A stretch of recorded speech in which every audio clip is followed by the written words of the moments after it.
Nossa aula de número 7. Então, vamos lembrar aqui o que a gente fazia na última aula, que foi... então, no final da última aula, a gente definiu a segunda forma fundamental como maneira, né, de estudar como variam os planos tangentes de uma superfície regular. Então, eu vou só lembrar algumas notações. Então, eu denotava por S uma superfície regular, lá em R3. E o que a gente considerava era a seguinte situação. Bom, aqui está o espaço euclidiano. Aqui está o nosso pedaço de superfície, S. O ponto P. E nós temos aqui os planos tangentes, o plano tangente da superfície no ponto P, né? E como eu disse, nosso objetivo era estudar como variam os planos tangentes no espaço. Então, a estratégia foi a mesma que a gente usou quando tratou de curvas no espaço, né? Então, quando a gente queria estudar como variavam os planos osciladores de uma curva parametrizada pelo comprimento de arco em R3, o que a gente fez foi definir o vetor binormal, que é um campo de vetores unitários ao longo da curva e em todo ponto ortogonal ao plano oscilador, e foi estudando como varia o vetor binormal que nós estudamos como variavam os planos osciladores. Então, aqui a estratégia vai ser a mesma, né? Então, a gente vai supor que existe um campo de vetores ao longo de S, tal que a normal... um campo de vetores ao longo de S, tal que em cada ponto ele associa um vetor que é unitário em R3 e que é ortogonal ao plano tangente no ponto S. Então, supor que existe um campo NS que vai da superfície em R3, tal que N de S de P é unitário e ortogonal ao plano tangente de S naquele ponto. E isso para todo ponto P. Certo? Então, uma observação importante é que isso aqui é realmente uma hipótese. Tudo bem? Não é toda superfície regular em R3 que admite um tal campo, né? Se você quiser um exemplo, bom, se vocês estivessem aqui no ímpar, bastaria vocês saírem aqui da sala, né, e olharem ali no corredor aquela escultura da famosa faixa de Möbius. Então, a faixa de Möbius é um exemplo de superfície regular em R3 que não admite um tal campo, né? Então, só para deixar escrito, né? Nem toda S admite um tal campo. Então, eu sou... Bom, aqui o desenho do exemplo, né? A faixa de Möbius.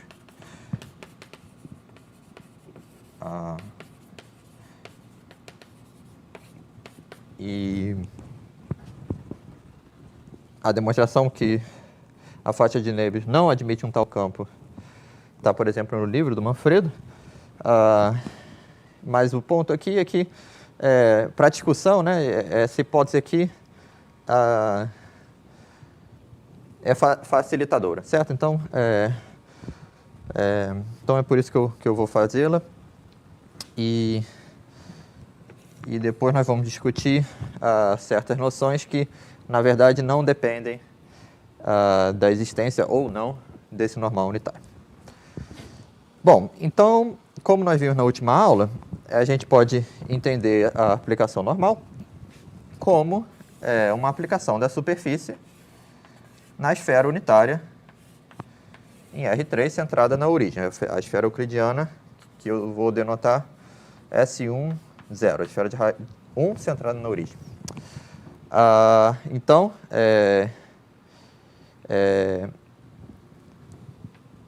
esse vetor aqui, na verdade, é o mesmo que o vetor, né? NS de P é, na verdade, um vetor aqui. E muito bem, o nosso objetivo era estudar as derivadas, né, dessa aplicação normal, estudar como elas estão variando nas várias direções ao longo dentro da superfície.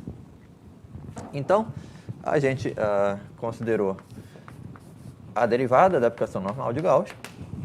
A gente viu que, na verdade, ela é uma aplicação do plano tangente da S no ponto P nele mesmo. Certo? Isso porque o plano tangente de um ponto na esfera P, o plano tangente de um ponto Q na esfera é o complemento ortogonal desse ponto Q. Então, na situação, a gente tem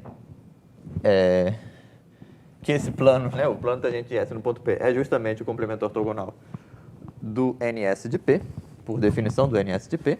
Enfim, nós vimos isso e também provamos uma propriedade algébrica muito interessante dessa aplicação, que é a simetria, né? Então, a gente provou que se a gente calcula, né, a derivada na direção V e faz o produto interno com W, isso para um W e para um V quaisquer no plano tangente S, então isso aqui é a mesma coisa que calcular o produto interno de V com a derivada da normal na direção W. Tá bom?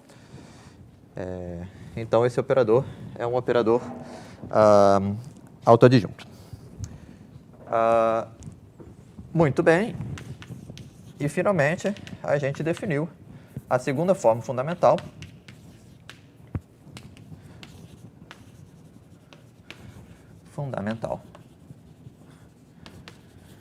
de S no ponto P como a forma quadrática associada a esse operador autoadjunto aqui. Mais precisamente, menos ele, por convenção. Então, a segunda forma fundamental de S em P é a forma quadrática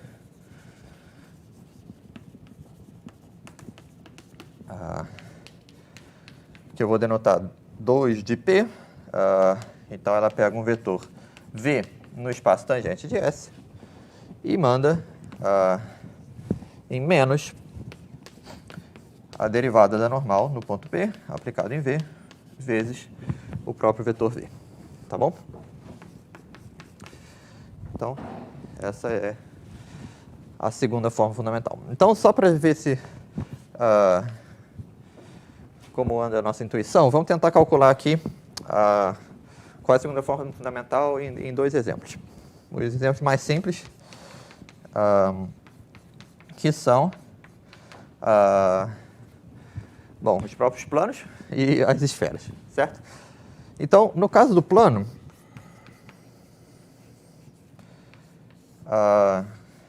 então tem o plano aqui no espaço, é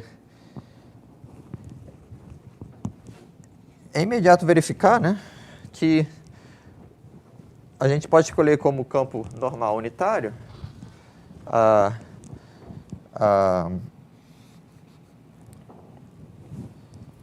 um vetor V unitário que é fixo, né? A aplicação normal aqui de um plano é uma aplicação constante. Então, se a segunda forma fundamental, né, envolve as derivadas da aplicação normal, é claro que, nesse caso, a segunda forma fundamental vai ser identicamente nula.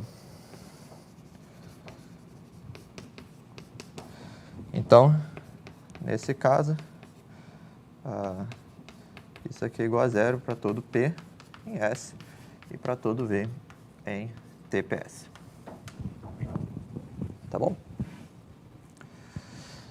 Agora vamos pensar no caso da esfera de raio R maiúsculo, centrada em um ponto P0. Tudo bem? Então, vamos desenhar aqui a esfera, que está o centro dela, P0, o raio é R. E, bom, quem é uma aplicação normal de Gauss? Uma aplicação normal para essa superfície, né? Então, se eu pego um ponto P qualquer aqui na esfera, a gente sabe que o vetor P menos P0, ou P0 menos P, são vetores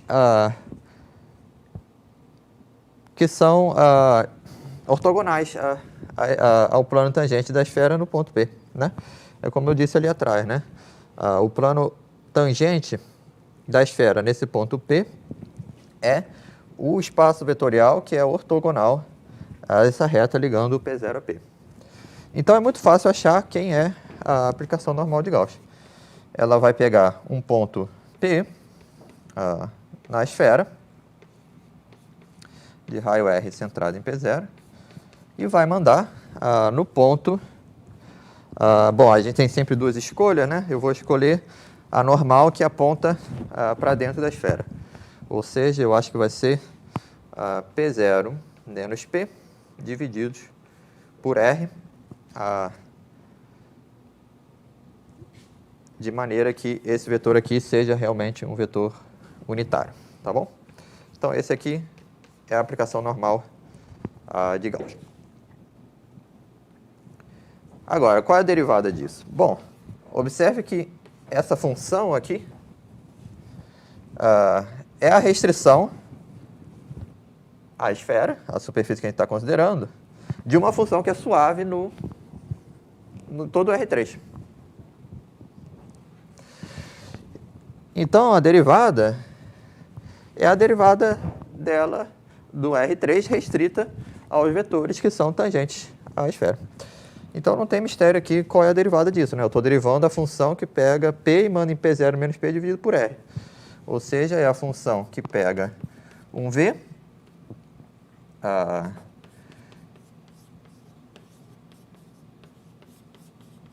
e manda em menos V sobre R.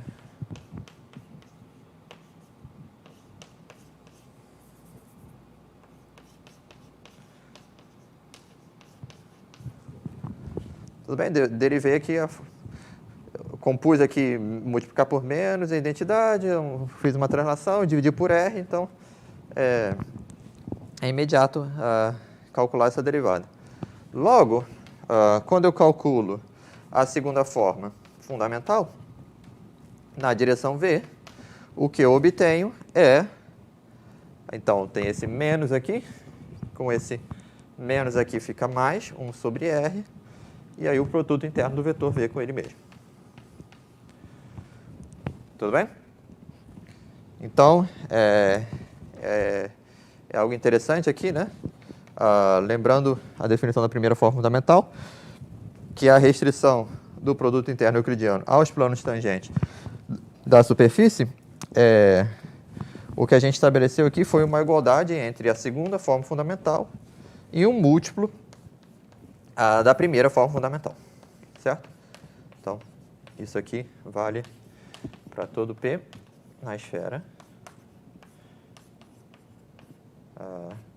e para todo R. Não, desculpa, para todo V no plano tangente.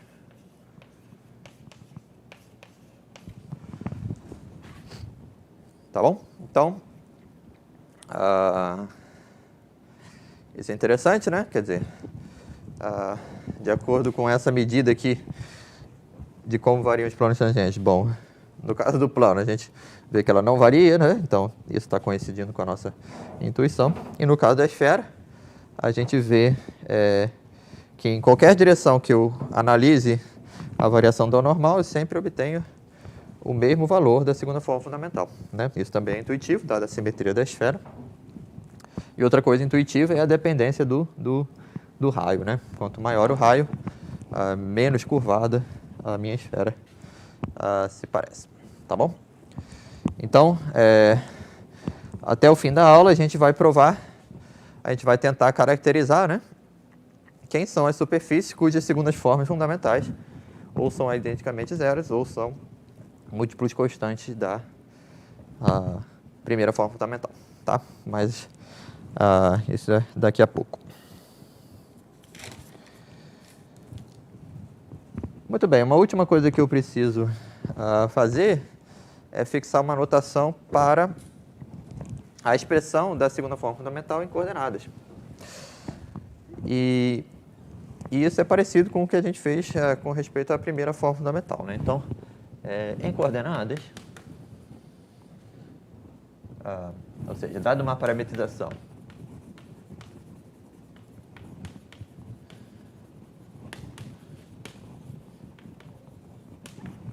x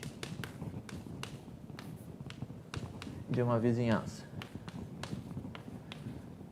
da superfície,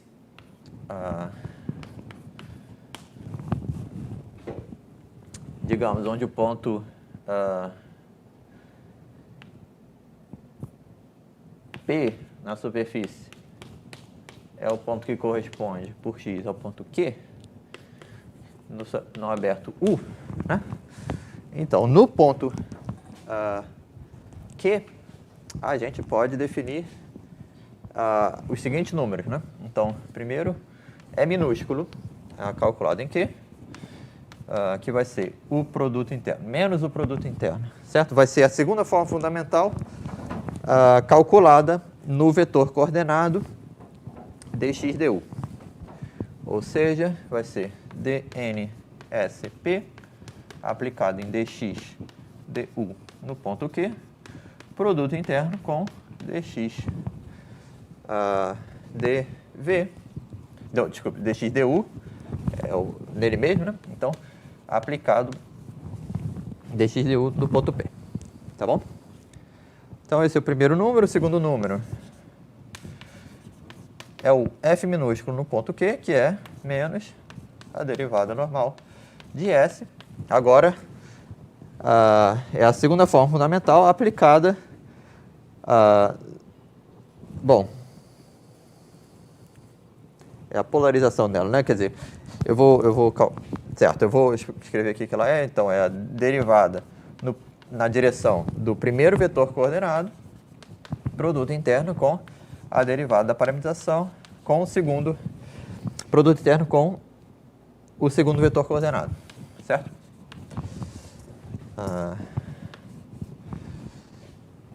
Deixa eu deixar um espaço aqui. Por simetria da derivada da aplicação de Gauss, esse número aqui é igual a esse aqui, menos a derivada na direção do vetor coordenado dx dv,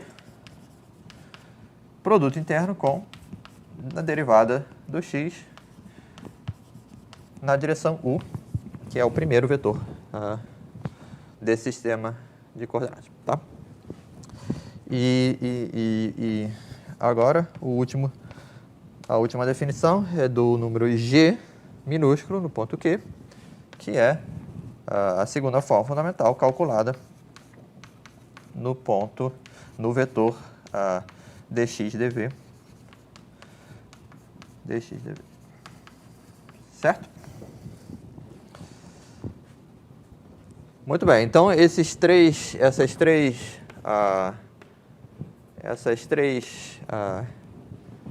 linhas aqui definem funções E minúsculo, F minúsculo e G minúsculo, são funções no domínio da parametrização, e elas são chamadas os coeficientes da segunda forma fundamental nesse sistema de coordenadas.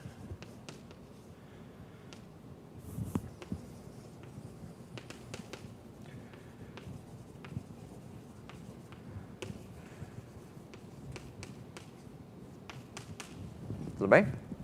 Então, se eu conheço todas essas funções e expresso um vetor tangente como combinação linear dos vetores coordenados dx du e dx dv, então eu consigo calcular a segunda forma fundamental. Então, já fizemos essa conta, né? Ou uma conta muito parecida. Se eu calculo a segunda forma fundamental num vetor A dx du de Q mais B dx dv de Q. Então, usando a bilinearidade, né, dessa forma quadrática, da forma bilinear simétrica associada a essa forma quadrática, a gente obtém o seguinte. Então, é A ao quadrado, calculado no dxu, então, A ao quadrado vezes E, no ponto Q, mais, agora a gente tem os fatores mistos, que aparecem duas vezes, por simetria. Então, é 2AB f minúsculo no ponto Q, mais B ao quadrado, G no ponto Q. Tá bom? Então, isso é válido se... sim, isso é válido sempre, né? Esse aqui é um vetor arbitrário no plano tangente da superfície no ponto P, porque a gente sabe que esse plano tangente é gerado por esses dois vetores, tá bom? Muito bem, então, essas são as fórmulas. Se você tem um sistema de coordenadas específico e você quer calcular a segunda forma fundamental, basta calcular esses três coeficientes, porque eles vão te dizer como calcular a segunda forma de qualquer vetor. Mas é claro que nessa fórmula aqui, nós temos uma coisa um pouco desagradável, que é, nós precisamos calcular a derivada da normal, né? E lembrando em coordenadas, a normal da superfície no ponto x de Q, ela tem uma fórmula que a gente também pode calcular em termos da parametrização x, certo? Porque a gente sabe que como o vetor dxu, dxv geram um plano tangente, o vetor normal é um múltiplo do dxu produto vetorial com o dxv. Certo? Então, a gente sabe que esse vetor ele está no espaço vetorial ortogonal ao plano tangente. Então, para achar um normal unitário, eu divido pela norma desse vetor. E, bom, eu tenho duas escolhas, mais ou menos. Duas escolhas possíveis, né?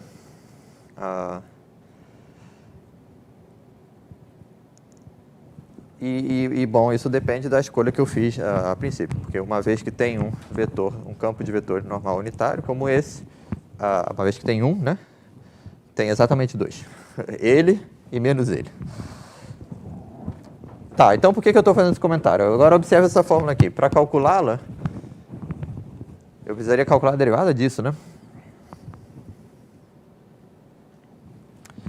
Não parece algo muito agradável de se fazer. Então, tem um jeito de evitar essa conta. Às vezes é mais útil fazer a conta desse jeito, mas às vezes não. O truque aqui que você pode usar é aquela observação, né, que no fundo a gente fez quando demonstrou essa proposição, né? Então lembra, para demonstrar essa proposição aqui, a simetria da derivada da aplicação normal, a gente introduziu um sistema de coordenadas, né? E calculamos essa derivada de um jeito diferente. A gente observou que a gente podia passar a derivada para o outro lado, né? Então, seguindo aquela conta que a gente fez na última aula, é muito fácil checar, né, que vale as seguintes fórmulas, né? Então, aqui a gente vai ter um mais a normal no ponto P vezes a segunda derivada, né, de x na direção u, certo? A gente tem também isso aqui igual a normal produto interno com, agora, dxu, dxv.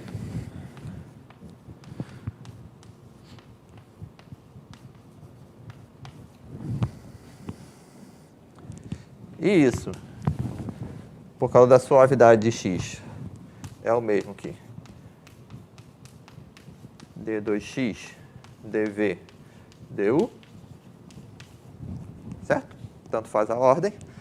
E por fim, esse último é igual a n de SP, dx dv ao quadrado no ponto Q. Tá bom? Então, são as duas possibilidades, né? Você vai fazer o cálculo da maneira que for mais conveniente para você. Muito bem, então, agora o que eu quero explicar para vocês é como interpretar geometricamente a segunda forma fundamental, certo? Quer dizer, nós já entendemos o que ela faz,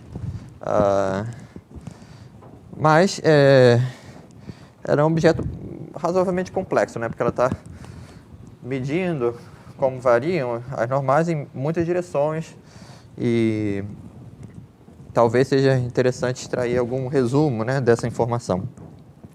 E, de certa maneira, a gente já observou isso, né? Porque quando eu falei sobre formas quadráticas, né, eu fiz aquele pequeno parênteses algébrico antes de introduzir a primeira forma e a segunda forma, e eu mencionei, né, como o teorema espectral para operadores simétricos permite escolher uma base ortonormal com respeito à qual a forma quadrática se expressa de um jeito particularmente simples, né? Então, lembrando aqui, como essa aplicação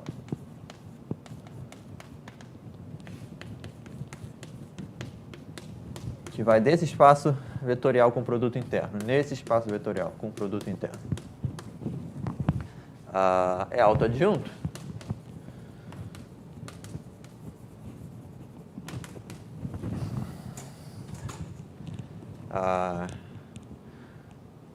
temos que existe uma base ortonormal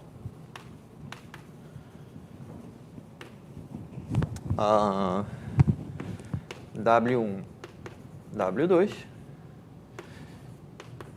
do espaço tangente com o produto interno, que vem do espaço euclidiano, claro, com a primeira forma fundamental. E existe dois números, K1 e K2. E eu sempre vou adotar a convenção que o K1 é menor ou igual que o K2. Tudo bem? Eu não tenho certeza se o Manfredo adota a mesma convenção. Eu acho que não, mas nas aulas vai ser essa a convenção, tá?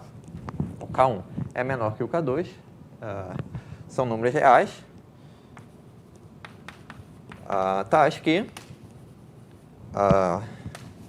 menos a derivada da normal no ponto P aplicado no vetor W1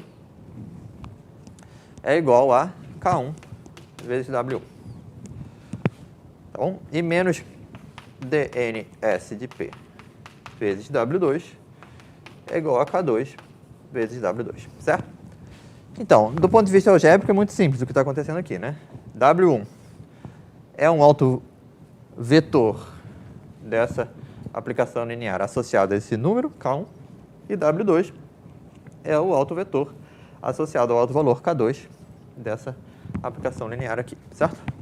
Então, isso aqui é pelo teorema espectral.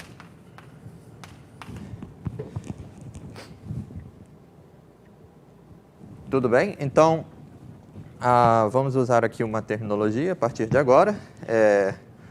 Os números K1, K2, ou seja, os autovalores de menos a derivada da normal, são chamados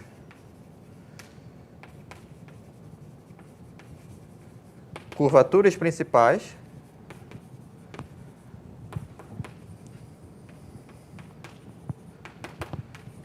de S em P. Tudo bem? Veja que eu fixei um ponto P aqui na superfície, certo? Então, em cada ponto, né, a gente tem esse W1, W2, esse K1, K2 E é claro que isso varia com o ponto, né? Então, eu só não estou, em geral, né? Na verdade, você tem que pensar esse K1, K2 como uma função, né? Na superfície.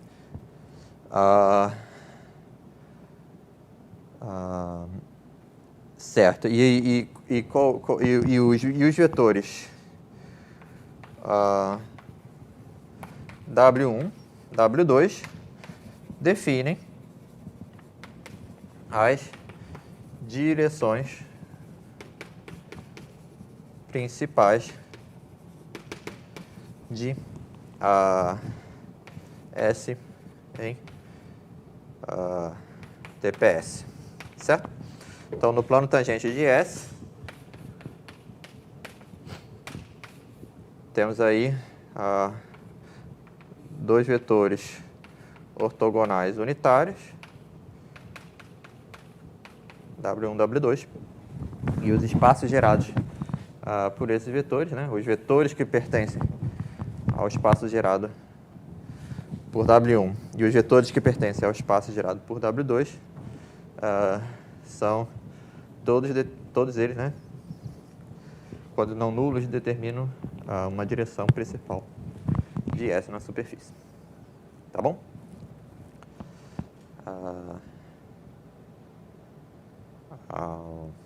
Certo.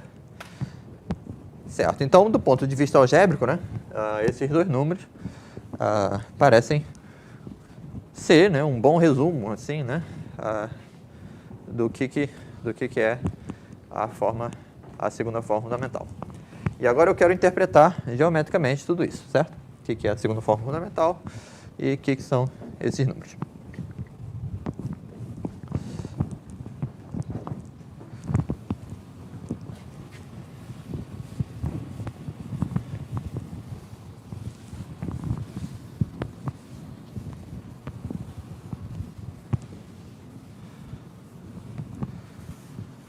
Então,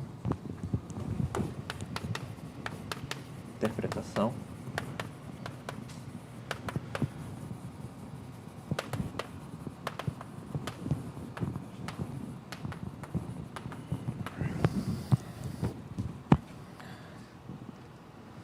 Certo. Então, para fazer isso,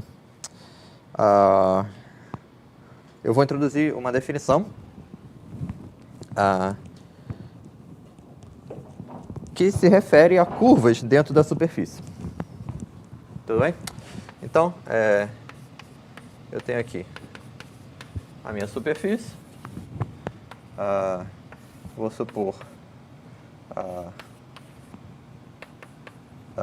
também que tem uma curva parametrizada regular,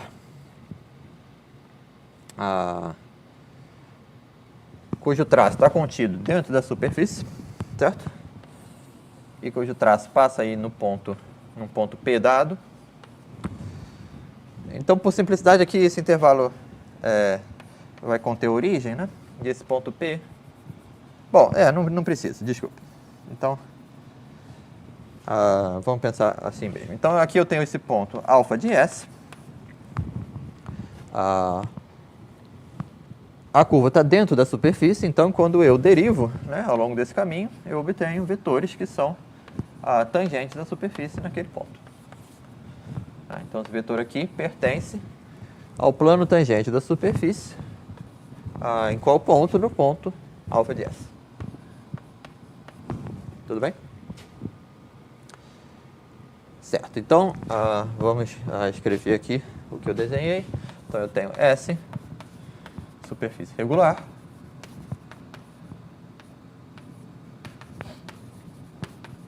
Eu tenho alfa,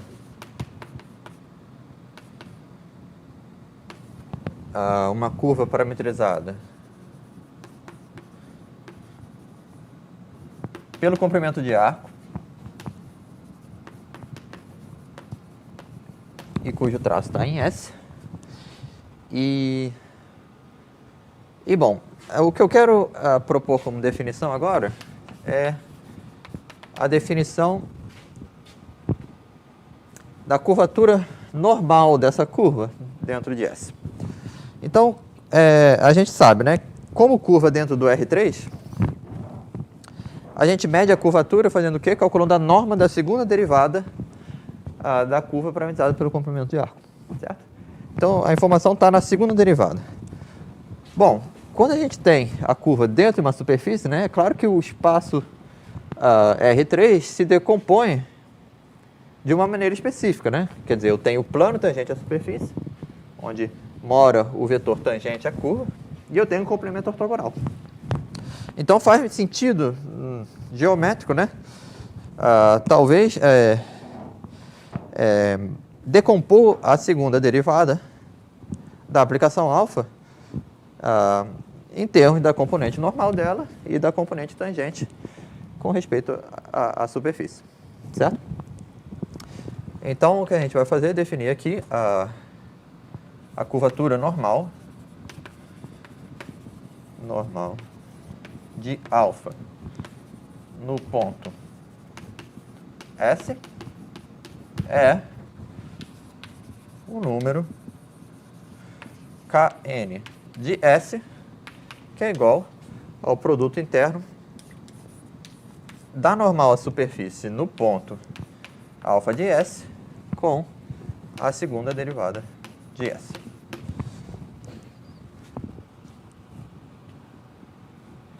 Tudo bem?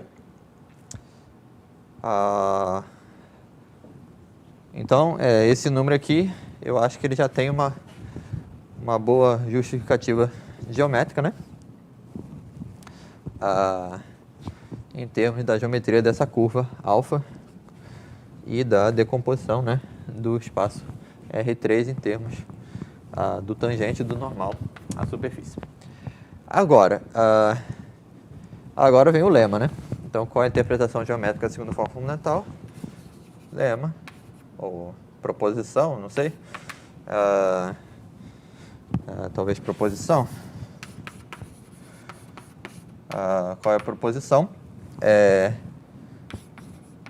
A curvatura normal de S, a curvatura normal de alfa no ponto S é igual à segunda forma fundamental, calculada na direção do vetor alfa' de S, e isso é algo no ponto alfa de S, certo? Então, tá aí a interpretação, né? Se eu dou uma direção unitária no plano tangente, que é a tangente de uma curva parametrizada pelo comprimento de arco ao longo da superfície, então, a segunda forma fundamental calculada nessa direção é a curvatura normal da curva naquele ponto. Tá bom? Então, demonstração. Então, é parecido com essa conta aqui, né? Parecido com essa conta aqui. Então, vamos ver. Se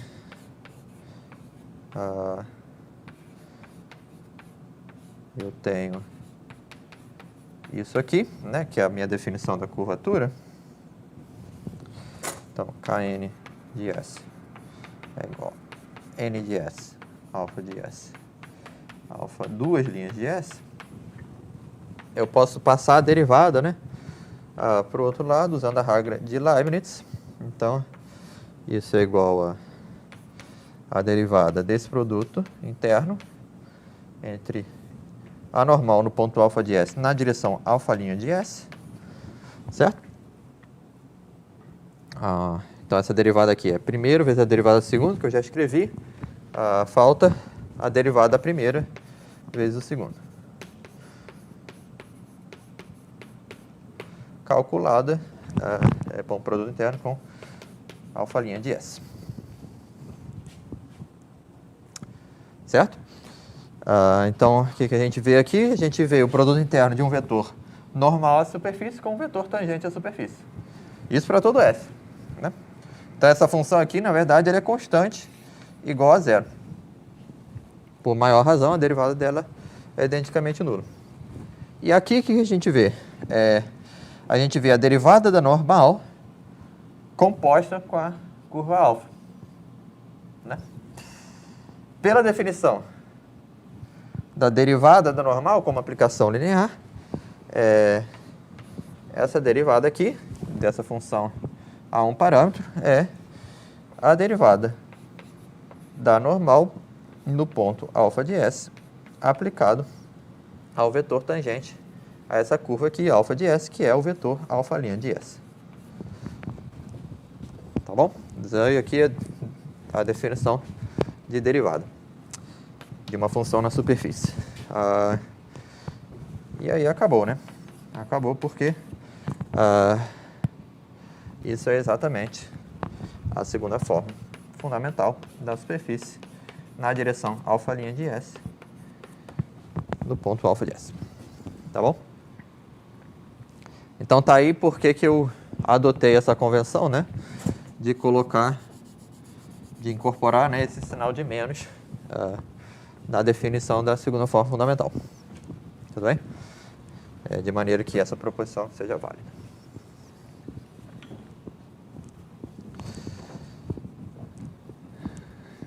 Tá bom? E, aliás, tem outras vantagens, né? Por exemplo, vamos pensar nesse exemplo aqui, né? A gente calculou a derivada da normal na esfera. Ela pega V e manda em menos 1 do raio vezes o V.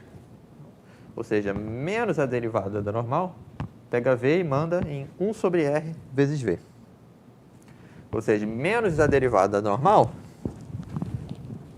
é a aplicação que multiplica todo o vetor por 1 sobre R. Né? Então, no caso da esfera aqui, aliás, é até bom mencionar isso, as curvaturas principais são ambas iguais a o inverso do raio. Tá bom? E o inverso do raio, e veja o sinal, né? 1 sobre R, mais 1 sobre R. O que também é...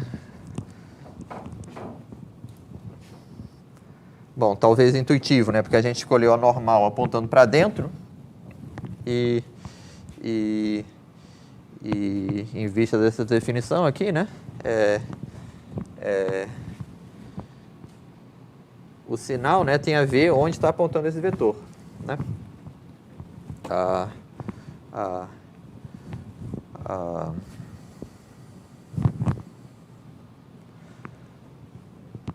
Então, no caso da esfera aqui, realmente, esse vetor ao longo de uma curva, né,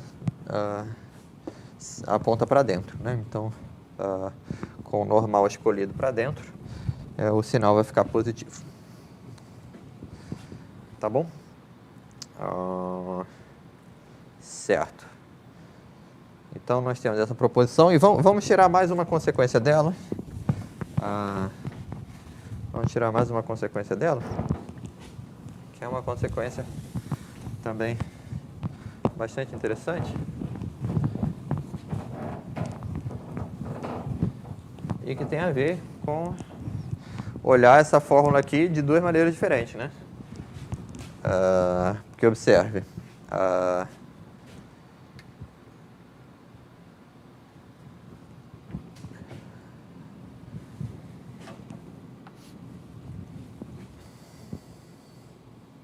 se eu tenho uma curva que passe tangencialmente à superfície, se eu tenho uma curva dentro da superfície, passando pelo ponto P, essa curva é parametrizada pelo comprimento de arco, que é um vetor tangente.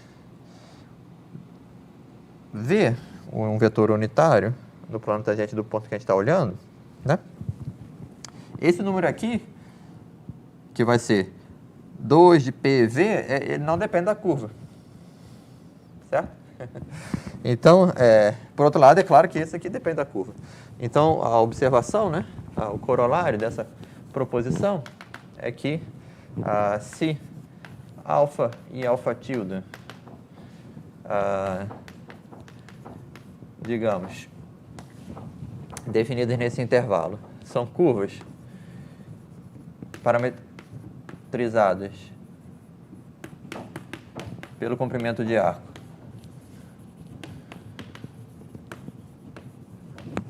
dentro da superfície regular S,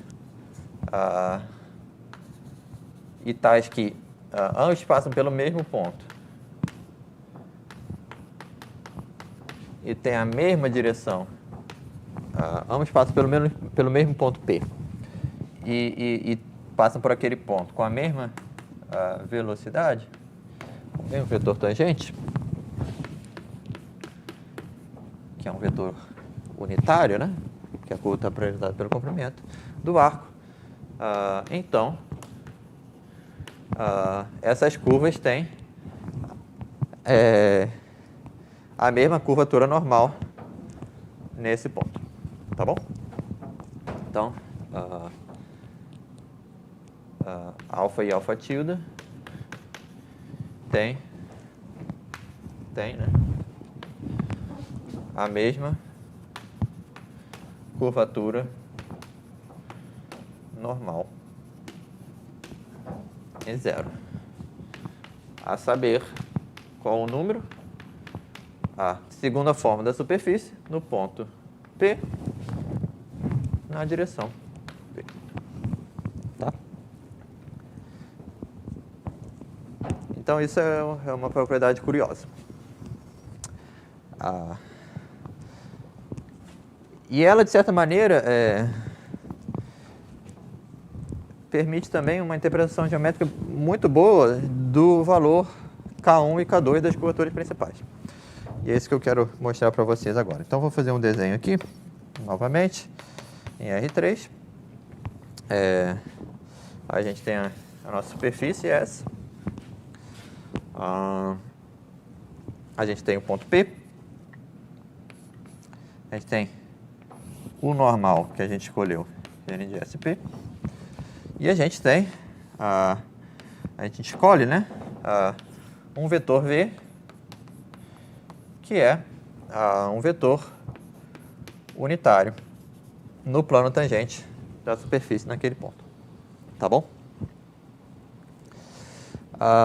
Agora imagine o seguinte plano. O plano gerado por N de S e V, certo?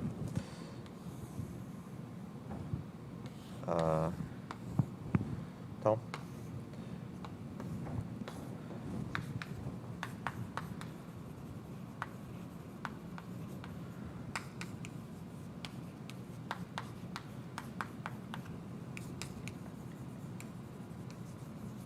passando por P, tá bom? Então aqui eu estou imaginando tanto o plano tangente como um plano passando por P, e esse plano aqui como um plano passando por P. Então veja que a interseção desse plano com a superfície S é transversal, né? Pelo menos numa vizinhancinha aqui do ponto P. E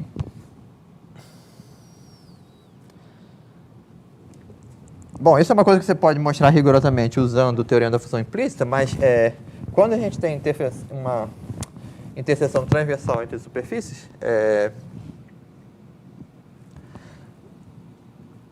a interseção é uma curva regular, certo? Então, essa curva aqui é a interseção, essa curva que eu desenhei agora, ela é a interseção desse plano transversal a S com a S. Bom, essa curva é uma curva dentro de S, ela passa por P, e o vetor, se eu parametrizo ela pelo comprimento de arco, o vetor tangente a ela, na direção certa, né, o vetor tangente a ela é justamente esse vetor V. Então, veja que a segunda forma fundamental, no ponto P calculado na direção V, é igual à curvatura normal dessa curva específica aqui. Tá bom?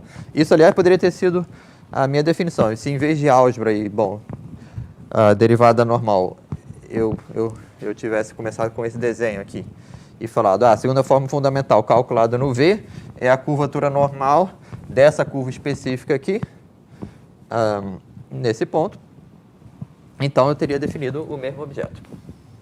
Certo? Então, isso é bastante interessante. E agora a interpretação do K1 e do K2, né? Agora a interpretação do K1 e do K2. Agora veja, o que acontece quando eu vario V nas possíveis direções tangentes unitárias? Então, essas curvaturas normais vão variar e como os V's unitários estão variando dentro de um círculo, dentro do plano tangente, certo? Os vetores unitários dentro do plano tangente formam um círculo, que é um conjunto compacto, né? Essa função aqui, que varia continuamente com o V, vai atingir certamente um máximo e um mínimo, porque o círculo, né, é um conjunto compacto, uma função contínua compacto sempre tem um máximo e um mínimo. E aí vem a interpretação geométrica desses dois números, né?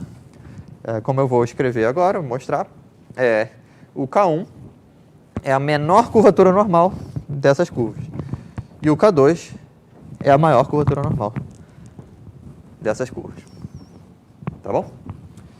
Então, interpretação geométrica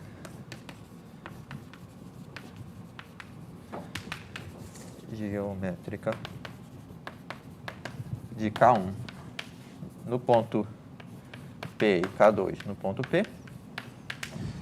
A proposição, então, K1 no ponto P é o mínimo da segunda forma fundamental no ponto P, calculada em direções que são naturalmente tangentes à superfície, mais unitárias. Tá bom? E o K2 é o máximo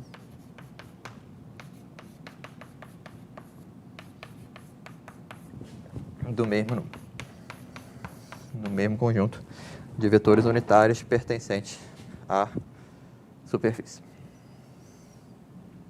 Tá bom? Esse é o K2.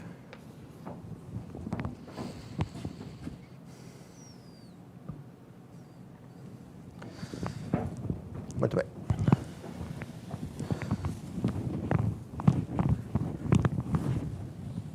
Então, como a gente vai provar essa proposição? Bom, vamos usar esse fato algébrico, né? Essa base aqui, ortogonal. Então, demonstração. Se eu escrevo um vetor qualquer dessa forma, onde é uma base ortonormal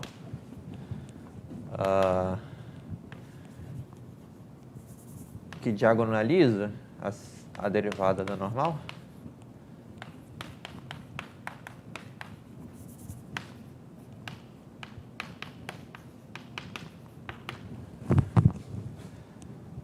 certo? Onde eu escolhi aqui a minha indexação de modo que o W1 corresponda ao menor alto valor e o W2 corresponda ao maior alto valor. Bom, se esse vetor é unitário, qual é a norma ao quadrado desse vetor, né? Quer dizer, W1 ortogonal ao W2, W1 unitário, W2 unitário. Então, V ao quadrado é A ao quadrado mais B ao quadrado. Certo? E a gente também calculou o seguinte: a segunda forma fundamental na direção V, nessa base que diagonaliza, né, o operador linear associado à forma quadrática, essa forma quadrática é igual a A ao quadrado vezes o alto valor associado à primeira direção, mais B ao quadrado, o segundo alto valor. Tá? Fizemos essa conta quando discutimos formas quadráticas. Agora, vamos observar o seguinte, né? Então, B ao quadrado é um número positivo, ou não negativo. Então, esse termo aqui, como o K2 é maior ou igual que K1, esse termo aqui, ele é maior ou igual que K1 ao quadrado. Certo? Esse termo aqui é maior. Desculpa. Esse termo aqui é maior que maior ou igual que b ao quadrado vezes k1. Esse termo aqui, bom, é ele mesmo. Eu tenho, portanto, essa desigualdade. Ou seja, v ao quadrado vezes k1. E se o v é unitário, né? Se o v é unitário, isso aqui é o próprio k1, certo? Ou seja, esse número aqui é maior ou igual que k1, certo? Por outro lado, se eu escolho o vetor com a igual a 1 e b igual a 0, a segunda forma dá exatamente k1, certo? Então, a gente acabou de verificar que o mínimo, né, da segunda forma nesses vetores unitários é precisamente k1. Agora, a desigualdade contrária segue da mesma maneira, né? Esse k1 é menor ou igual a k2, a ao quadrado é um número positivo, então a gente pode chamar isso aqui por cima por a ao quadrado k2. Pondo em evidência, a gente tem isso aqui, que é igual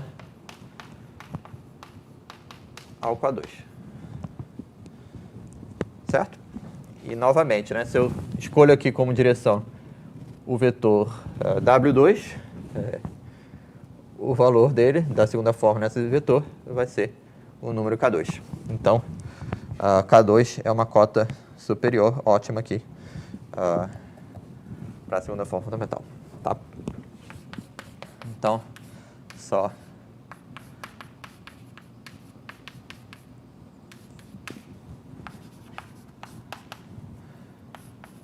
escrevendo aqui o que eu disse, isso verifica a desigualdade e ela é atingida precisamente nessas duas direções. Tá bom?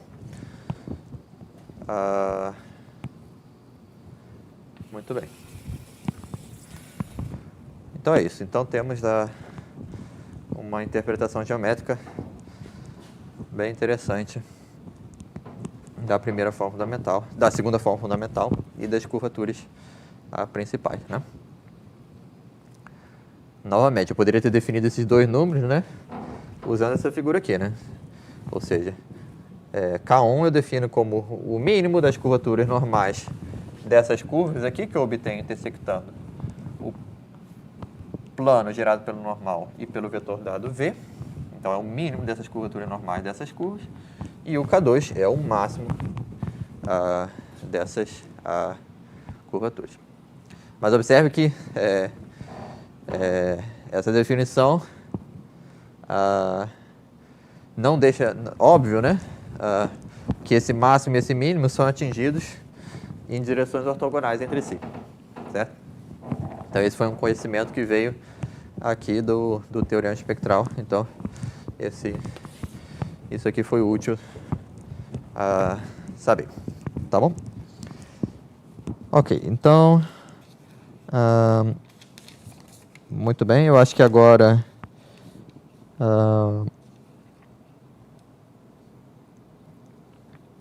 isso é uma boa hora para definir duas noções muito importantes e depois fazer um exemplo em que a gente vai usar, né, toda a nossa intuição aqui em geométrica para calcular a segunda forma, né, de uma superfície específica, tá bom? Então, deixa eu escrever aqui a definição.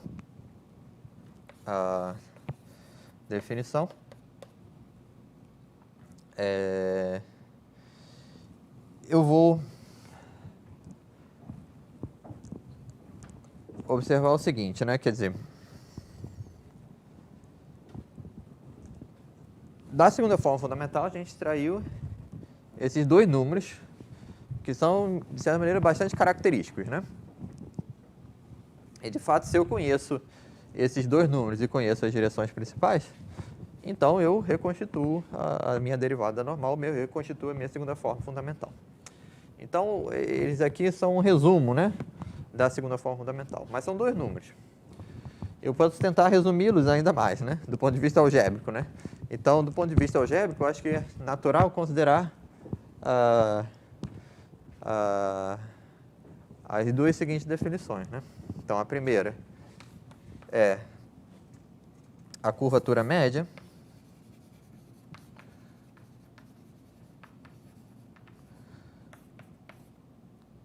que no ponto P calcula a média das curvaturas principais no ponto P.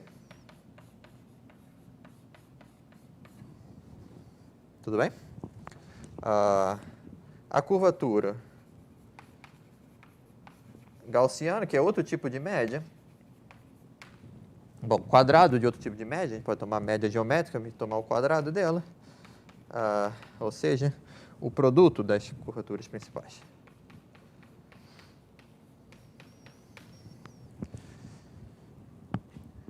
E eu vou introduzir uma outra definição, que é do vetor curvatura média.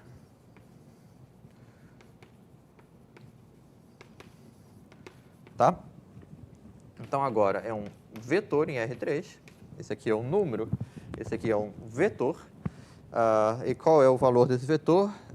Ele é igual ao vetor à curvatura média multiplicada pelo vetor normal. Tá bom? Então, deixa eu escrever por extenso. É 1 meio K1 de P mais K2 de P vezes o normal da superfície no ponto P. Tá bom? Então, já vai ficar clara a vantagem de definir esse vetor, que é o seguinte.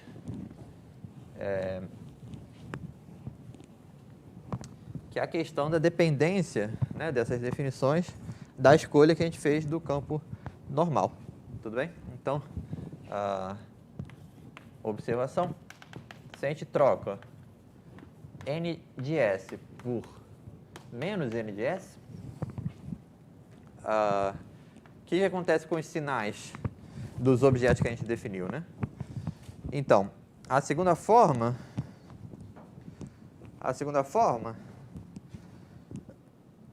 troca de sinal, né? Porque esse vetor aqui já não vai ser mais n de S, vai ser menos n de S. Então, a segunda forma troca de sinal. Portanto, a derivada normal igualmente troca de sinal. Os autovalores da derivada normal trocam de sinal. Então,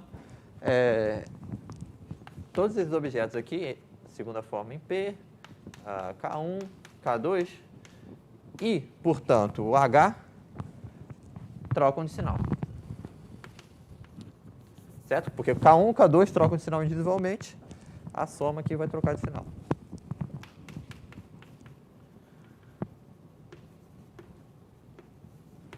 Mas não o produto, né? Porque se tanto K1 como K2 trocam de sinal, tem menos com menos, dá mais, esse número não muda.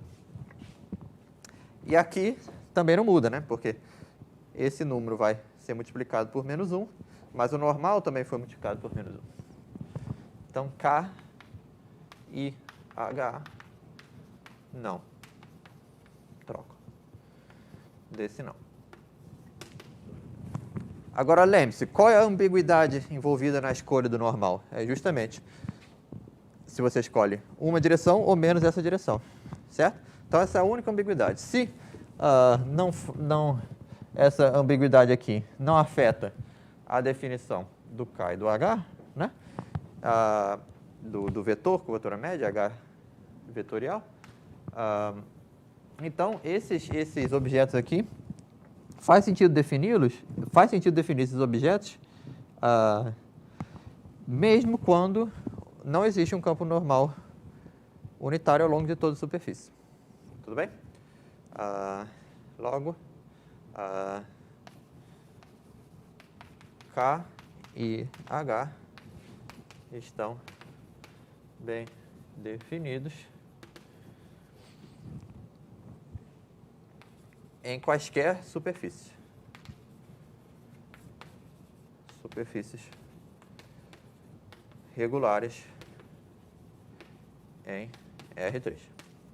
Tudo bem?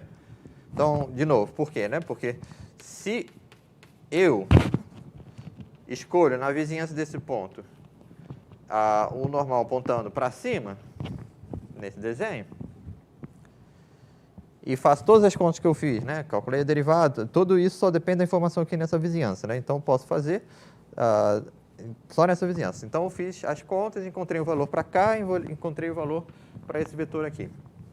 Agora, vem você, que é do contra, e escolhe fazer a mesma coisa, né? Ah, não gostei desse normal, quero fazer com esse normal. Aí você vai fazer suas contas, mas no fim, quando você calcula o K e o H vetorial, né, você vai encontrar os mesmos valores, tudo bem? Então, eu concordei com você, você concordou comigo, essa foi a única ambiguidade envolvida na escolha do normal. Então, faz sentido definir a curvatura gaussiana nesse ponto e o vetor curvatura média nesse ponto, tá bom? Agora, não faz sentido definir esses objetos numa superfície que não tem o vetor curvatura, o vetor normal, né, definido continuamente, o vetor normal unitário definido continuamente ao longo da superfície, tudo bem? Porque não tem essa escolha possível, tem uma ambiguidade. Eu vou definir uma coisa com sinal mais, você vai definir a mesma coisa com sinal menos, não é a mesma coisa, tá bom? Então, é assim. Então, é assim. Esses são os dois principais conceitos de curvatura que a gente vai considerar a partir de agora. E boa parte do curso vai ser dedicada justamente a entender o significado geométrico dessas duas noções de curvatura, tá bom? Ok, então, como eu prometi, vamos aplicar tudo que a gente aprendeu até agora num exemplo prático, né? E aí,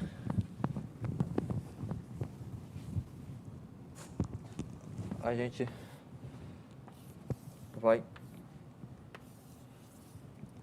entender uma classe específica de superfície, tá?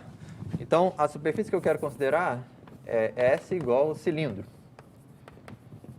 Conjunto de pontos em R3, tá aqui, x ao quadrado mais y ao quadrado igual a 1. Tudo bem?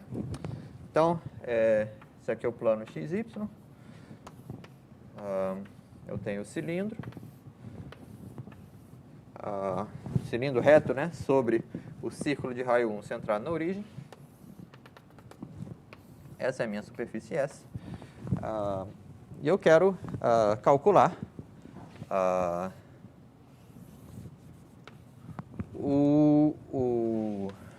as curvaturas, né, num ponto P, como esse aqui, com coordenadas x, y, z. Certo? Então, vamos lá. Primeiro, quem é o plano tangente dessa superfície, né?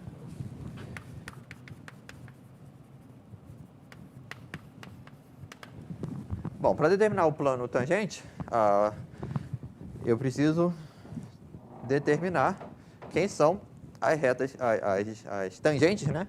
As curvas dentro da superfície que passam por aquele ponto. Bom, no caso do cilindro é muito fácil,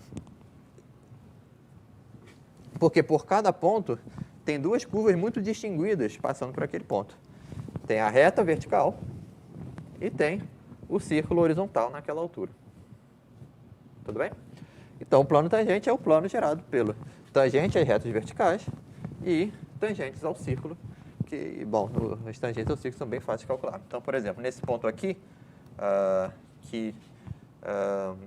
de fato, ele tem coordenado o quê? X igual a 0, né?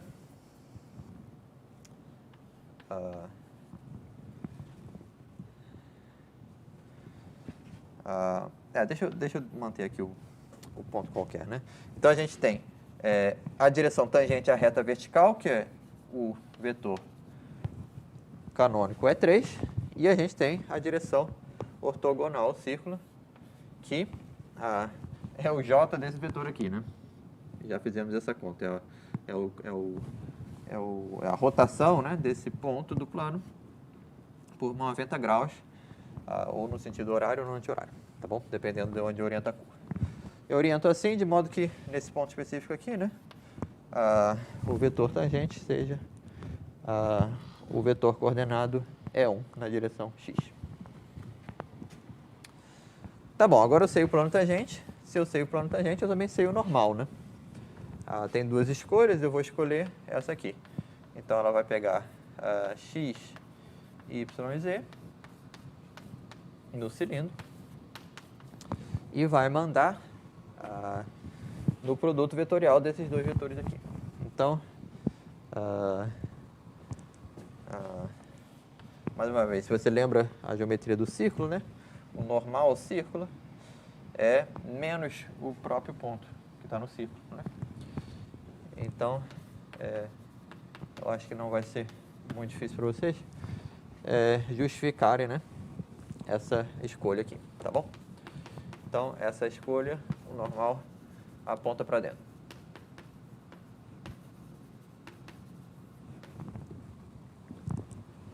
Agora vamos lá, eu preciso calcular a derivada da normal, né?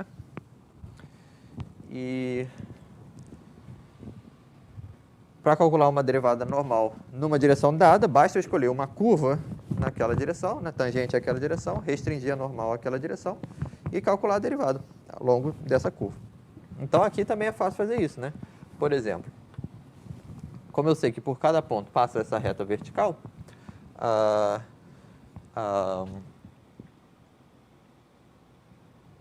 e como eu sei que ao longo dessa reta vertical o normal não muda, tudo bem? O normal não depende aqui, né, da altura. A derivada vai ser o quê? Igual a zero, certo? Então, ao longo das retas verticais, em S, NS é constante. Logo, a derivada normal do ponto P, qualquer, nessa direção tangente às retas verticais, é igual a zero para todo P. Agora veja, né? Zero é sempre um alto valor do operador linear, né? Se eu tenho um vetor que é mandar no zero, zero é um alto valor, né? E menos a derivada pega E3 e manda em 0 vezes E3. Então, pela definição, né, eu sei que o zero, com certeza, é uma curvatura principal, tá? Então, zero é uma curvatura principal.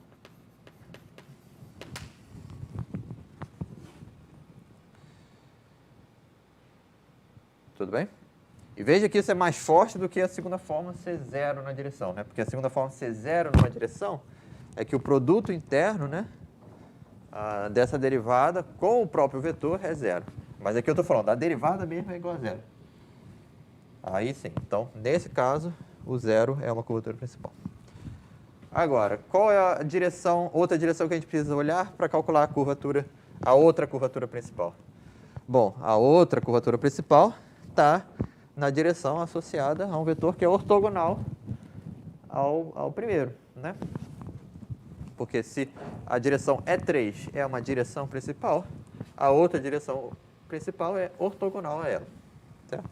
Então, tudo se concentra, né, num cálculo ao longo da direção que é tangente aos círculos horizontais. Então, ao longo dos círculos verticais, que é a normal? Então, no círculo vertical, a coordenada z está constante.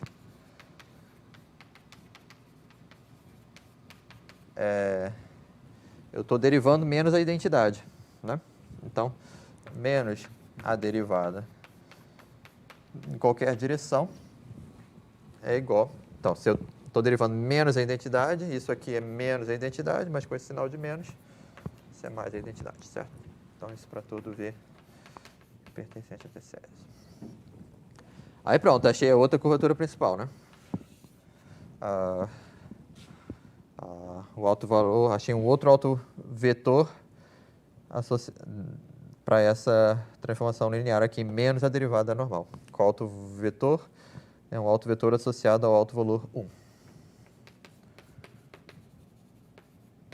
Curvatura principal. Tá bom? Então veja que a gente usou basicamente todas as informações que a gente deduziu até agora, né? Inclusive essas informações algébricas, né, que vieram do nosso lema fundamental, que esse operador aqui é autoadjunto. E aqui, bom, uma vez que eu sei as duas curvaturas principais, já posso calcular os respectivos vetores, né? Bom, as curvaturas gaussiana e normal, gaussiana e média. Então, a curvatura gaussiana, que é o produto das curvaturas principais, é 0 em todo ponto. E a curvatura média, né, com respeito a essa escolha aqui do normal, é igual à média entre 0 e 1, ou seja, 1/2. Tá bom? Então, esse é o exemplo.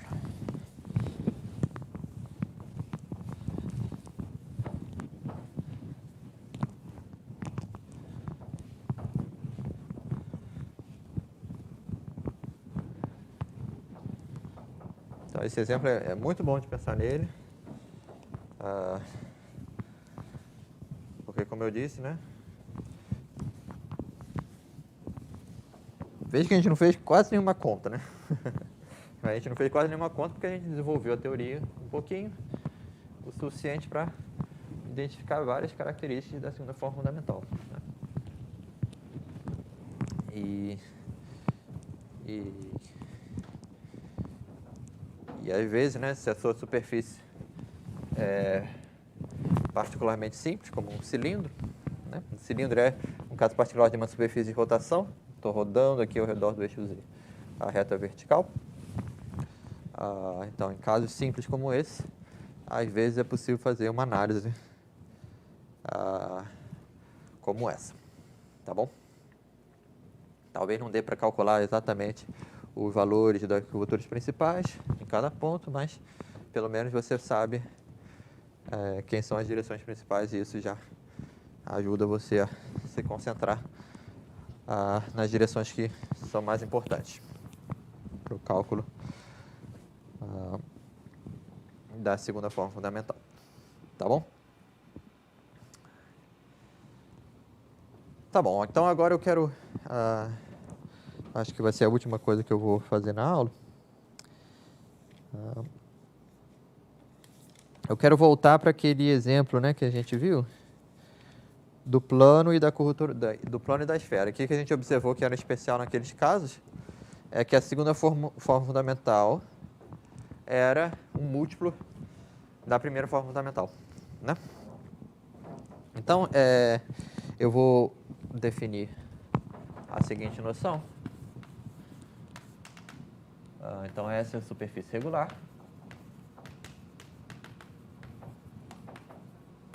Em R3. Eu vou dizer que esse ponto em S é um ponto umbílico quando bom, há várias maneiras equivalentes de definir. Eu vou definir assim. Eu vou definir quando o ponto é tal que as duas curvaturas principais coincidem.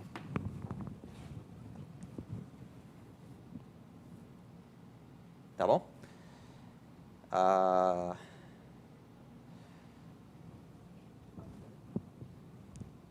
Então, lembrando que a curvatura K1 é o mínimo dos valores da segunda forma fundamental em direções unitárias e K2 é o máximo, isso quer dizer que a segunda forma fundamental é constante, né? Ou seja, P umbílico é constante ao longo de todas as direções, ou seja, dPV é o mesmo número em todas as direções unitárias. Então, esse aqui é o mesmo número vezes a primeira forma fundamental em P.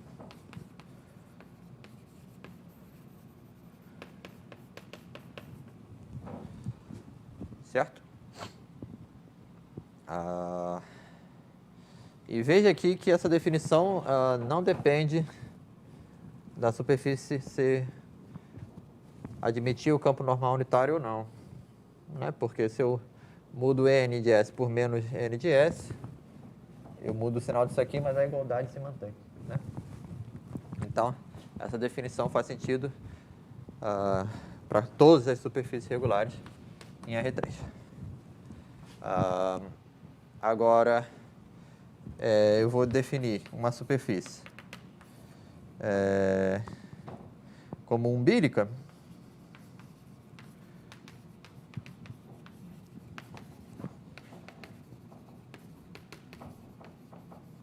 quando todos os seus pontos são umbílicos.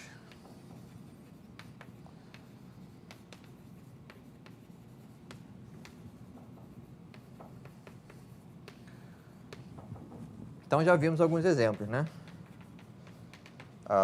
Planos, esferas, de fato, abertos, subconjuntos abertos.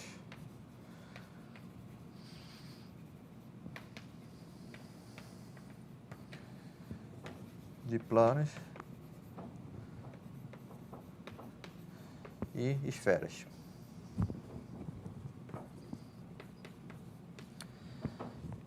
De fato, eu posso tomar também uniões, né? Eu tenho um pedaço de plano aqui, um pedaço de esfera ali.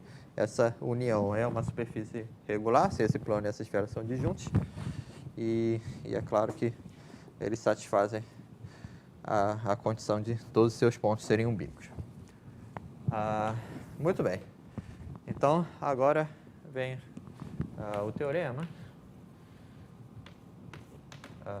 Seja S uma superfície regular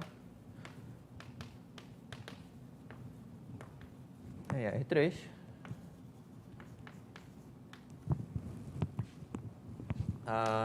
conexa.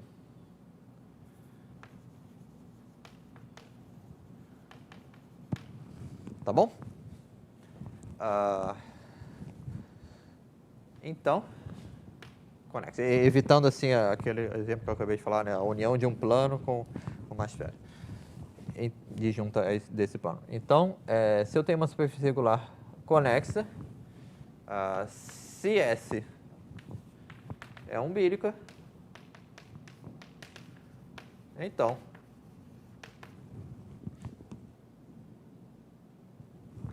nós podemos classificar essa superfície, tá bom? Então, elas são, de fato, subconjuntos abertos de planos ou esferas. Então, S está contida ou em um plano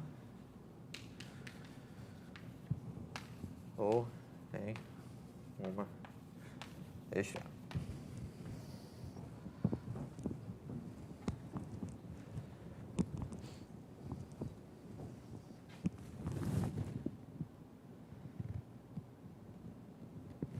Eu não gostei disso aqui, não. Seja essa uma superfície regular conexa em R3. Isso. Se S é umbílica, essa é a hipótese principal, então S está contida ou em um plano ou em uma esfera.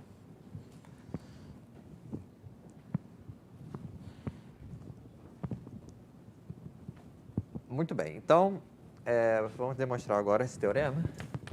Tem uma demonstração interessante que lembra um pouco aquela demonstração que nós fizemos de que no plano as curvas parametrizadas com curvatura constante diferente de zero são tem o traço contido num círculo, né?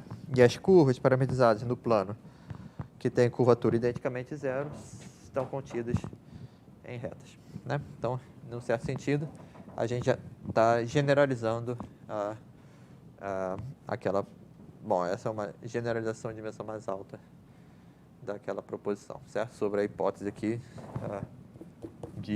dos pontos serem umbílicos. Tá?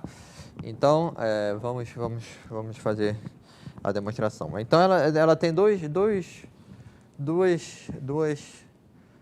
partes distintas, né? A primeira parte, que eu vou chamar, é o argumento local. E a segunda parte é o argumento global, onde a gente vai usar a conexidade aqui de uma forma mais... em que a gente vai usar a conexidade, tá? Então, o primeiro passo é o argumento local. Então, tudo começa numa vizinhança coordenada, tá? Então, seja V, ou seja U, uma parametrização,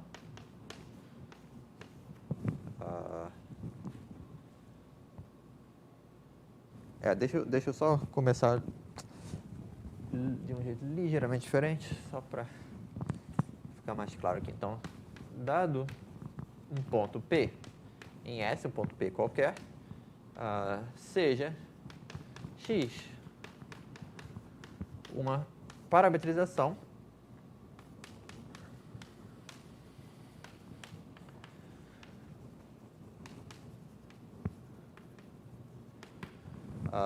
dessa vizinhança coordenada com P igual a X de Q, Q igual a U. Bom, se a gente restringe U a uma bolinha em torno do Q, a gente também tem uma parametrização de uma vizinhança do P. Então, por que eu fiz isso? Porque bolinhas são conexas, né? Então, o que eu quero, na verdade, é fazer o seguinte: podemos supor, sem perda de generalidade, que U é conexo. Tudo bem? Por exemplo, uma bolinha de raio suficientemente pequeno, centrada em Q. Agora, qual é a hipótese, né? A hipótese se refere às derivadas da normal, né? Então, só lembrando aqui, a gente tem a normal nesse sistema de coordenadas. Agora eu vou pensar ela como uma função no aberto U, né? Ela deixa eu escrever aqui a notação. Então, eu vou escrever assim, ó, du x q vezes dv x q, tá? Eu vou usar essa notação cada vez mais. Du x q, produto vetorial, dv x q. Tá bom? Normal unitário. Agora, qual a hipótese? É uma hipótese sobre as derivadas dessa aplicação, né? Então, qual a hipótese? É que a derivada dessa aplicação multiplica todos os vetores pelo mesmo número. Então, se eu calculo menos a derivada em U dessa aplicação,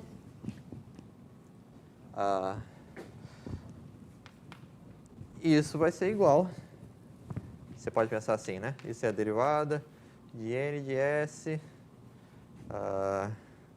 no ponto P, né?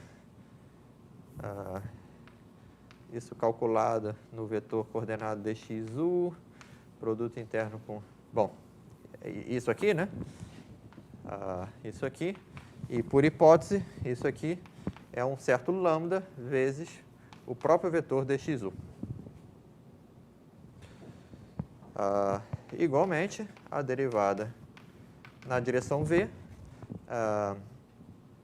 é o mesmo lambda vezes o dv x, dvx, tá? Isso é para algum lambda. E bom, vamos dizer a dependência aqui das coisas, né? Então, eu calculei essa derivada no ponto Q, esse número é um número que depende do Q, né?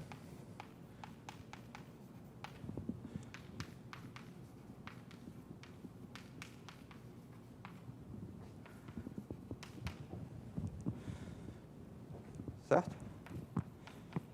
Então, a hipótese do ponto C umbílico, do ponto PC umbílico, diz que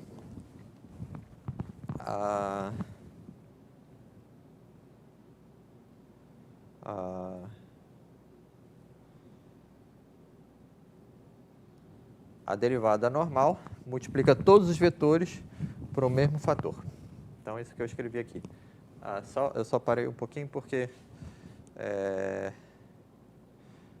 talvez...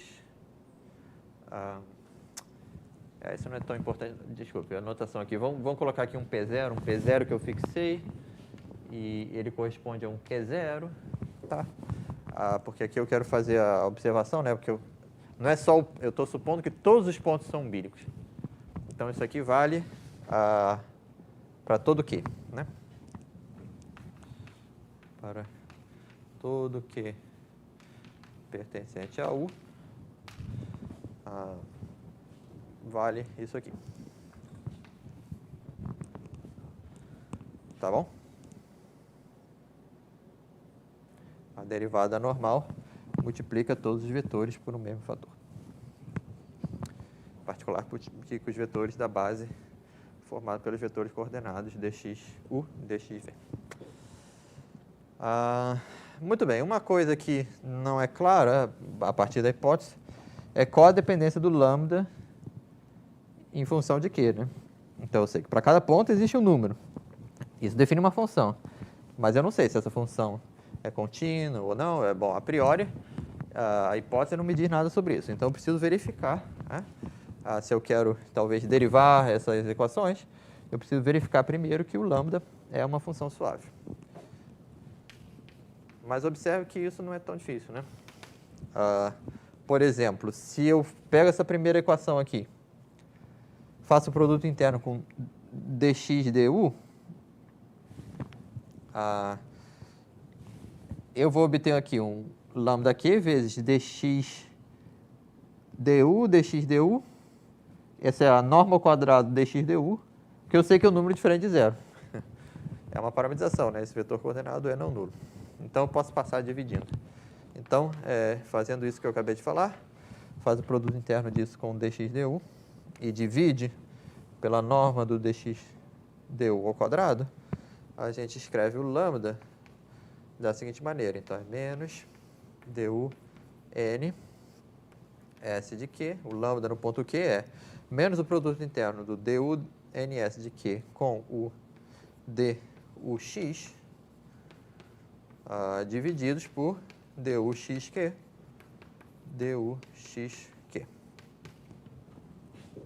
tá bom? E aí sim, agora sim a gente vê que o lambda é uma função suave do ponto Q no domínio da parametrização U, tá bom? Então, x é suave, dx du é suave, então esse produto interno aqui é suave, como eu sei que ele é diferente de zero, 1 sobre ele é suave. Aqui é suave e aqui, bom, o n de s, exprimido dessa forma, é também suave. Esse denominador aqui, esse vetor aqui sempre tem norma positiva, né? Em todos os pontos Q. Então, a norma dele é suave. E bom, o lambda aqui foi obtido a partir de funções suaves por operações que preservam a suavidade.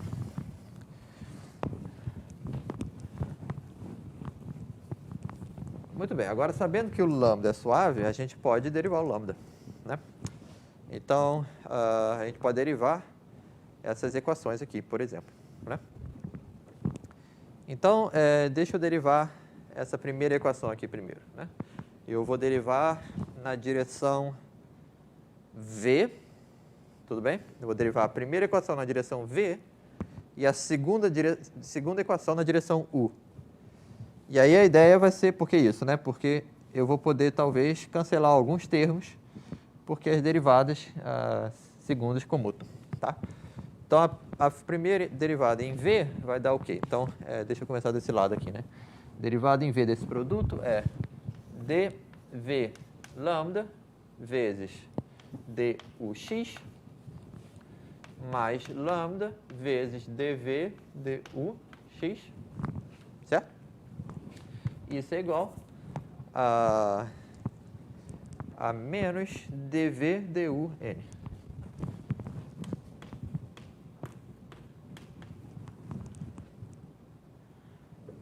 Agora derivo essa em u. Então, du lambda dvx mais lambda du dvx é igual a menos du dvn. Tudo bem? Isso foi derivando.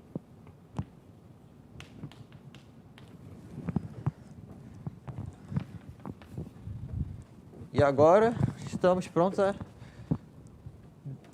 encontrar uma equação interessante, né? Prestes a encontrar uma equação interessante, né? Porque x e n são funções suaves. Então, esse vetor é igual a esse vetor é igual a esse vetor. Então, se a gente pega a primeira menos a segunda, a equação que a gente obtém é dv lambda multiplicado pelo vetor dux mais du lambda multiplicado pelo vetor, desculpe, menos, né?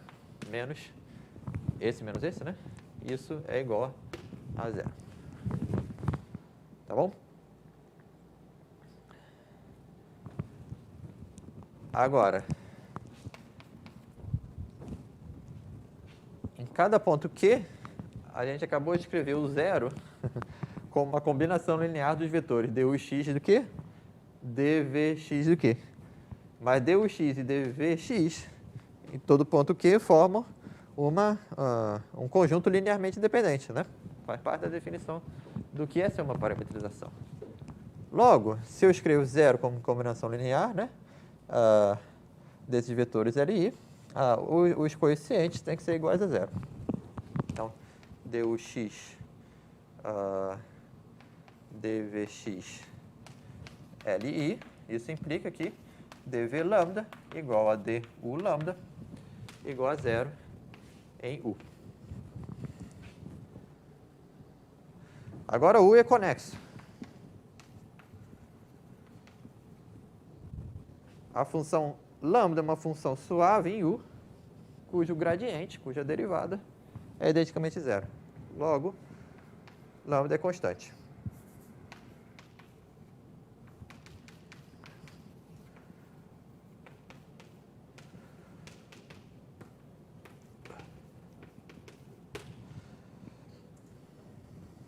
Tá bom? Muito bem, então, esse é interessante, né? Veja que não foi preciso impor essa condição, né? Nós deduzimos que lambda, né, é constante, né? O fator que multiplica os vetores quando eu calculo a derivada normal é o mesmo em todos os pontos dessa vizinhança conexa que eu estou considerando. Tá bom, então agora tem dois casos a analisar, né? São os dois casos que correspondem ao plano e à esfera, né? Então, lembrando, no plano, essa condição aqui é verdade com lambda igual a zero. Na esfera, essa condição é verdade em todo ponto, por lambda diferente de zero. Então, é natural que a gente vá fazer essa distinção. Então, caso 1, lambda igual a zero. Bom, se lambda igual a zero, a derivada da normal por estrela, né, é zero.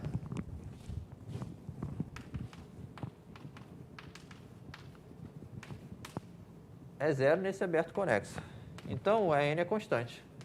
Existe um V0 em R3, um V0 que é unitário, né, porque é o valor da normal, tal que n de S que é igual a V0 para todo Q em U.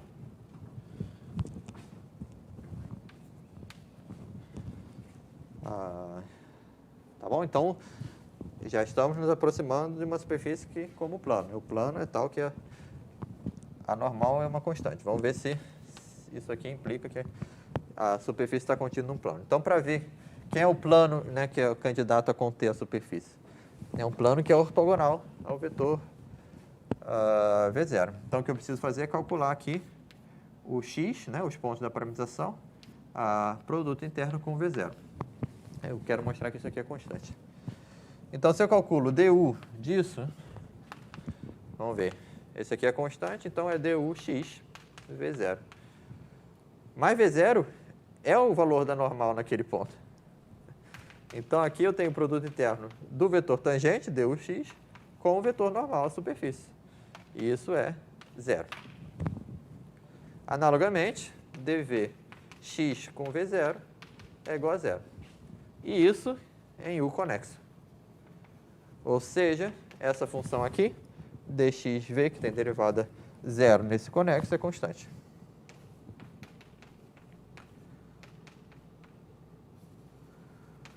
Ou seja, a imagem, né, essa vizinhança coordenada, está contida no conjunto dos pontos em R3 que satisfazem essa equação aqui, né? E esse conjunto é um plano. Tá bom? Tá.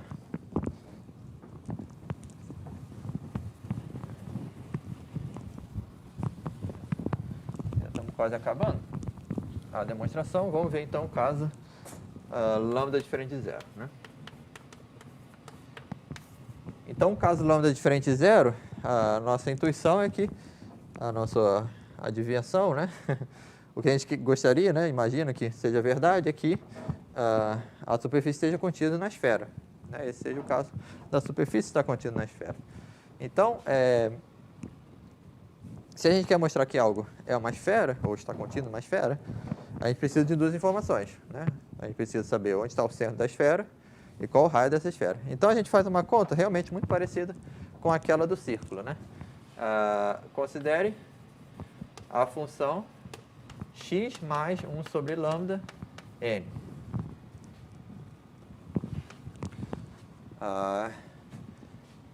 Porque essa função ela é a candidata a ser o centro do círculo. Agora, se a gente deriva essa função usando aquela equação estrela, né? O que a gente vai ter? Dux, a lambda é constante, então é 1 sobre lambda, derivada da normal é menos lambda dux. Isso cancelou, deu zero. Similarmente, a derivada em v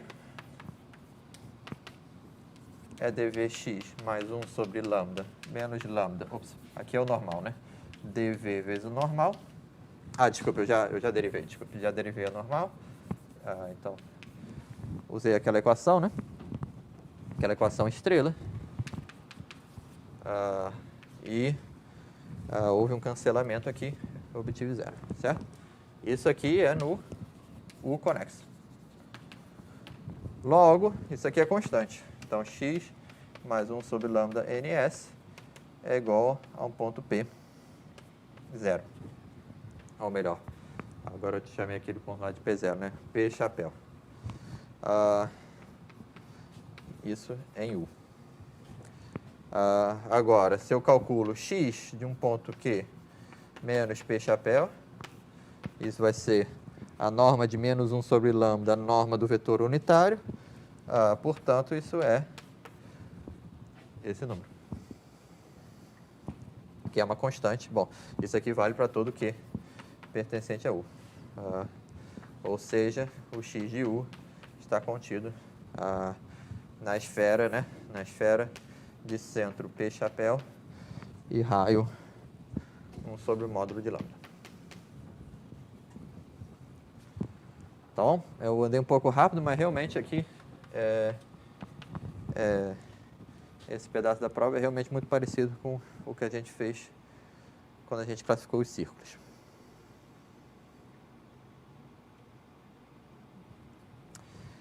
Tá bom, então nos 5 minutos que me restam, deixa eu explicar o argumento global, né?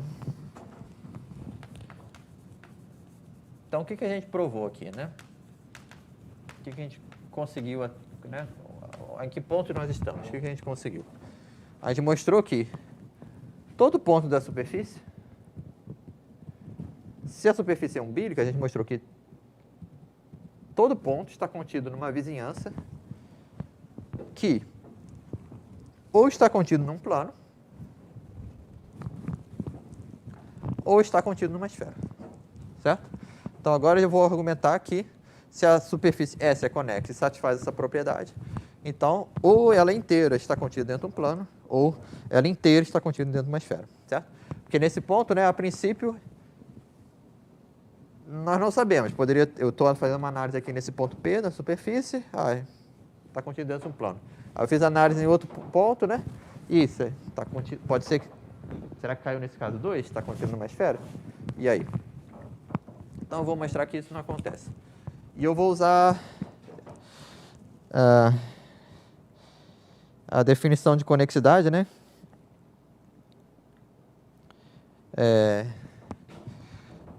Deixa eu ver como escrevi aqui. Então, escolha certo. Certo. Então, eu vou fazer o seguinte. Escolha um ponto P0 em S. Tá? Não é mais aquele P0. Escolhi um ponto qualquer na superfície. Pelo argumento local,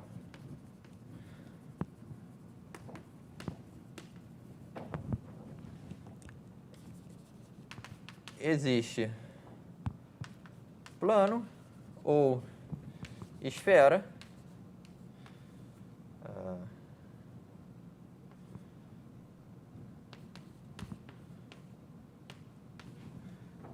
contendo vizinhança de P0. Tá bom? Agora, seja S0 o conjunto dos... Bom, melhor. Seja A o conjunto dos pontos em S, tais que P pertence a esse caso aqui, né? Então, pelo argumento local, existe S...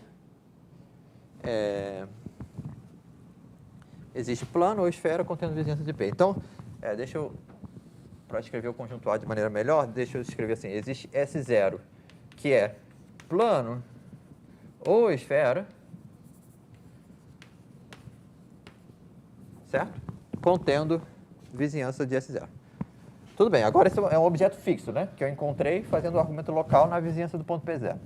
Agora eu vejo o conjunto A dos pontos da superfície, tais que o ponto feito pelos pontos da superfície, que também pertence ao S0. Certo? Por essa observação aqui, A contém o ponto P0, né? Então, A é diferente de zero.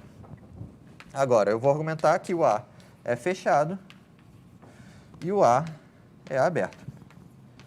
Certo? E a conexidade, então implica que o conjunto A é toda a superfície, ou seja, todo ponto da superfície está contido no S0, que é um plano ou uma esfera. Tá bom? Então, esse é o objetivo. Tudo bem? Agora, fechado, né? Então, vamos pensar nos dois casos, né? Se o S0 for um plano, ou seja, um conjunto como esse aqui, observe que esse conjunto é definido por uma função suave, é o conjunto de nível de uma função suave, né? Em particular, uma função contínua. Logo, se eu pego uma sequência de pontos dentro desse conjunto, né, o limite também vai estar dentro desse conjunto. Tá? E similarmente aqui, né, o que é a esfera? É o conjunto de pontos na imagem inversa aqui de uma certa função, de um valor regular, né, de uma função suave. Então, uma sequência de pontos aqui que converge para um ponto que necessariamente está aqui também. Então, essa primeira afirmação aqui é fácil e válida em geral. Nessa aqui é que a gente vai usar a parte local, certo? Então,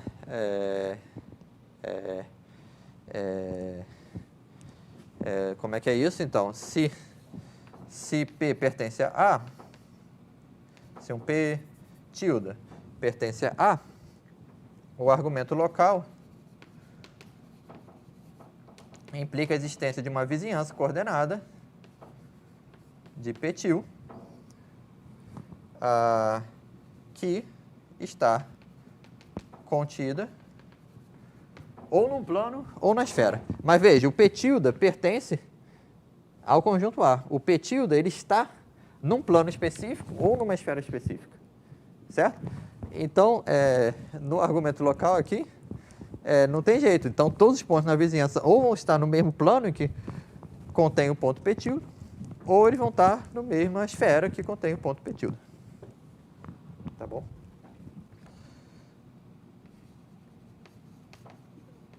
Ou esfera mais P0 pertence a S, implica que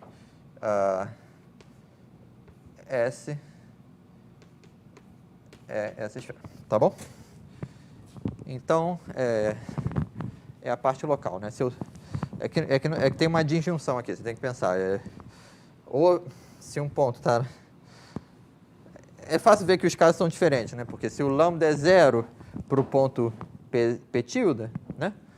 Se eu faço essa conta local e no ponto P tilde eu sei que ele é 0, ou seja, se o P tilde está nesse plano, eu sei que o lambda correspondente vai ser igual a 0, então na vizinhança vai ser igual a 0. Logo, vai ser o caso que está contido num plano. E o plano tem que ser o mesmo, porque ele contém o ponto P tilde. E um raciocínio análogo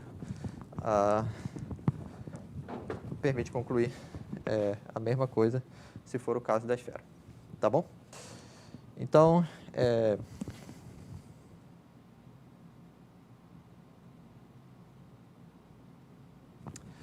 isso que eu queria dizer sobre essa proposição, sobre esse teorema. Veja que a prova dele, né, foi um pouco mais complexa, foi um tanto mais complexa, né, como a caracterização das curvas com curva planas, com curvatura constante, mas ainda assim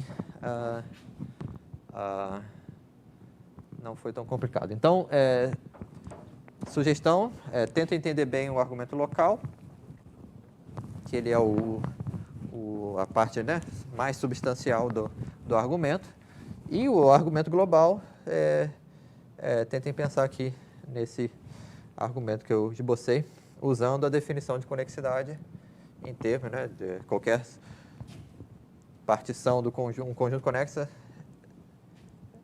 conexo se somente se qualquer partição dele em um aberto ou que é ao mesmo tempo fechado é trivial, né?